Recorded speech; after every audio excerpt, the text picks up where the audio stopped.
భవపూజా చ మయా దత్త సురోత్తమా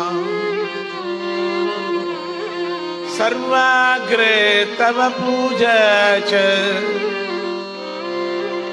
మయా దత్త సురోత్తమా సర్వపూజ్యాస్య యోగీంద్రో సర్వపూజ్యాస్య యోగీంద్రో భవవచ్చేత్యువాచతం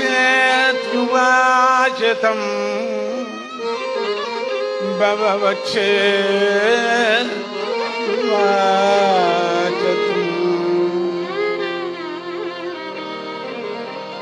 అందరిలోనూ కూడా శ్రేష్ఠుడైనటువంటి ఓ దేవా, నేనే నీకు మొట్టమొదటిగా పూజ చేస్తాను అని విష్ణు భగవానుడే పూజ చేశారు. కాబట్టి నాయన, నువ్వు సర్వశ్రేష్ఠుడువు, సర్వపూజ్యుడువు, యోగీంద్రుడువు, ఎందుకు అక్షరమే నువ్వు అవుతున్నావు అని విష్ణు భగవానుడు వరం ఇచ్చాడు.